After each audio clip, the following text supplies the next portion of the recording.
Okay, ಇನ್ನು budget ವಿಶೇಷ. ಯಾವ ತೆರಿಗೆ ಹೆಚ್ಚಾಗುತ್ತೆ, ಯಾವ ತೆರಿಗೆ ಕಡಿಮೆಯಾಗುತ್ತೆ, ಯಾವುದು ಅಗ್ಗ, ಯಾವುದು ತುಟ್ಟಿ? ಪ್ರಣಬ್ ಬಜೆಟ್ನತ್ತ ದೇಶದ ಚಿತ್ತ.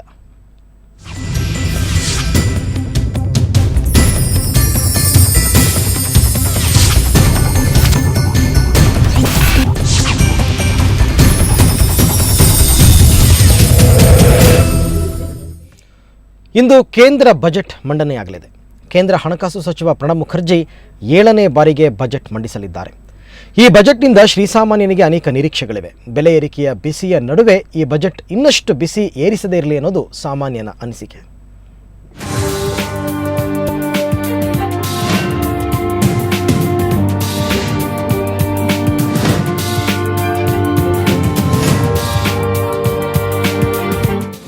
ಇಂದು ಎಲ್ಲರ ಚಿತ್ತ ಸಂಸತ್ನತ್ತ. ಕೇಂದ್ರ ಹಣಕಾಸು ಸಚಿವ ಪ್ರಣಬ್ ಮುಖರ್ಜಿಯತ್ತ ಇವತ್ತು ಕೇಂದ್ರ ಬಜೆಟ್ ಮಂಡನೆಯಾಗ್ತಿದೆ. 5ನೇ ಬಾರಿಗೆ ಪ್ರಣಬ್ ಕೇಂದ್ರ ಬಜೆಟ್ ಮಂಡಿಸ್ತಿದ್ದಾರೆ. ಹಾಗಾದ್ರೆ ಇಂದಿನ ಬಜೆಟ್ನಲ್ಲಿ ನಾವು ಏನೆಲ್ಲ ನಿರೀಕ್ಷೆಗಳನ್ನ ಇಟ್ಕೋಬಹುದು?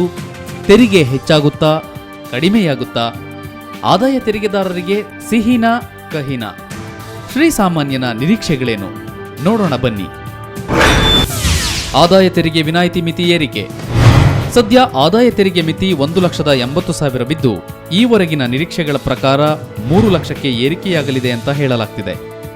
ಇದು ಬಜೆಟ್ನಲ್ಲಿ ನಿಜವಾದ್ರೆ ಆದಾಯ ತೆರಿಗೆದಾರರು ಫುಲ್ ಖುಷಿಯಾಗಲಿದ್ದಾರೆ.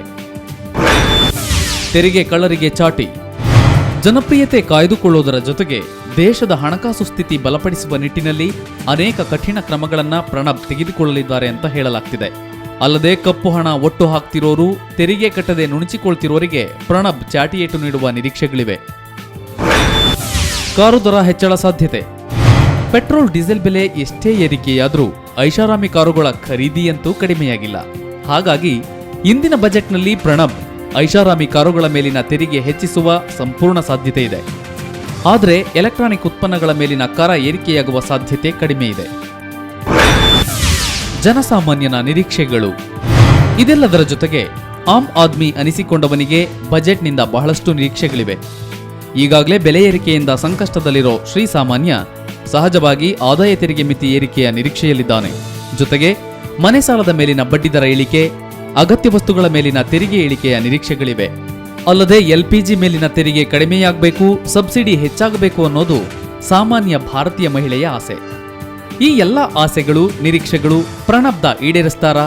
2012-13ರ ಕೇಂದ್ರ ಬಜೆಟ್ಗೆ ಕ್ಷಣಗಣನೆ ಆರಂಭವಾಗಿದೆ.